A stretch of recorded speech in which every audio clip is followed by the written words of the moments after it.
Because of their courage, we are here today. I commend each of them. I especially recognize my Assistant United States Attorneys, Andrea Goldberg and Monique Botero, for their relentless pursuit of justice. It's now my honor to introduce the U.S. Attorney for the Western District of Texas, Justin Simmons. Good afternoon. My name is Justin Simmons. I am the United States Attorney for the Western District of Texas. I want to thank you, General Bondi, for your support. Thank President Trump as well for his support in this case and many other cases like it that we will continue to bring. They provided the resources and, again, the support that was needed to make a day like today happen. Ismael Zambada Garcia, in partnership with El Chapo Guzman, led the Sinaloa cartel for decades. In so doing, they brought millions of kilos of drugs into the United States. In so doing, they also imprisoned millions of Americans within the gray walls of addiction, millions of their own countrymen within the gray walls of violence and fear. Now, he will spend the rest of his life behind walls of stone and steel. The Western District of Texas was especially affected by the activities of the Sinaloa cartel. You see, Juarez and El Paso are connected.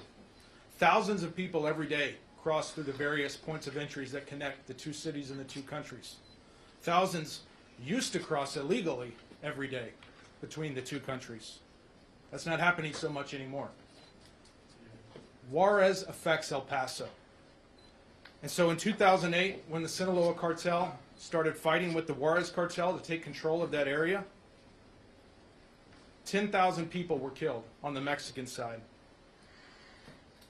U.S. citizens, at least one U.S. citizen, was kidnapped, tortured, and murdered. And stray gunfire being fired in Juarez came across to El Paso. So those things that were going on, that were the product of the Sinaloa cartel's desire to take over that area, directly affected people of the Western District and in El Paso in particular.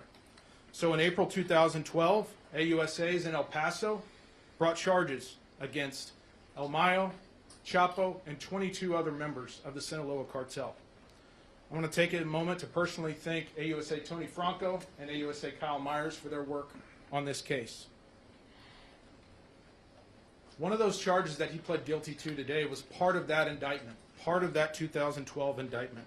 So this really has come full circle for us in the Western District of Texas as well. But really today's not about the Western District of Texas. It's not about the Eastern District of New York, the Southern District of Florida, or any other district. It's about the government of the people, by the people, and for the people delivering on a promise to eradicate Mexican drug cartels. That's what we're doing. And we're doing that so Americans can live freely, enjoy liberty, and pursue happiness. This is part of us delivering on that promise. And with that, I'll bring up Mr. Nocella once again. Thank you. I want to thank everybody for coming. That concludes our press announcement. There will be no further proceedings and there are no questions, but I ask that everybody please remain in your seats as our speakers exit the room. Thank you. Nothing on the cartels or the work that the DEA did. We have questions about that we'd like to talk to you about. Thank you. Wait, we can take you all have stayed here all afternoon. Would be glad to take a couple questions. Sure.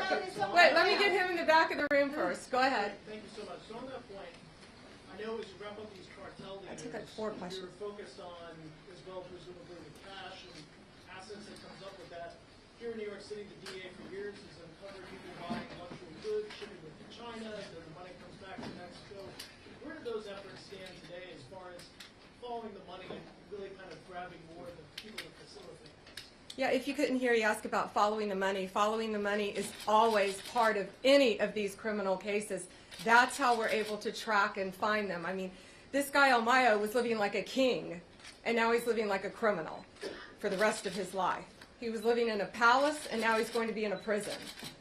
So following the money is how we solve these cases. Terry, do you want to add a couple words to that with DEA? So, thank you, Madam Attorney General. There is a large cash seizure associated with this forfeiture. that we will get out here shortly. But more importantly, our work with the Mexican government is not done.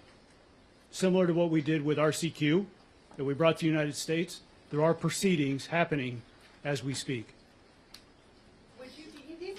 Hang on. Just take a few questions. Sir, sitting right there. Yeah, thank you so much. Mexican President Claudia Sheinbaum said the U.S. government should collaborate with Mexico to understand how the U.S. authorities bring El Mayo Zambada, because for them it's not clear yet. What's your answer on that request? Well, first we want to thank the Mexican authorities for all of their help in bringing all of these cartel leaders to justice. We're not going to comment on any of the specifics of any investigation, but we have brought, under Donald Trump's direction, we have brought more cartel leaders to justice than any other administration in this nation's history. Any other questions? Go ahead, Alan. Why take the death penalty off the table in this case? So, Mexico, I've done this my entire career as a prosecutor. When dealing with Mexico, we cannot seek the death penalty. We've always known that, and that's an agreement that we've had with Mexico when we get them to our country. That includes many others. This guy's 78 years old, but he will live like he's on death row, I can tell you that. He will live in a prison cell the rest of his life. Yes, sir. Use the air bridge to come cocaine and drug to the United States. What about Honduras? Air bridge. He asked about the air bridge. Air bridge is a term that is common in law enforcement for how drug traffickers move their drugs from multiple countries, Venezuela, Honduras, Guatemala, Mexico, to our country. It's called an air bridge. And they pay off government officials, they pay people off, they pay off law enforcement officers in their countries to ignore that and to let them fly undetected. We're looking at all that. We're looking at that in multiple countries. Thank you all for being here, and thank you. Great question. Thank you. Thank you, sir. Oh, thank you.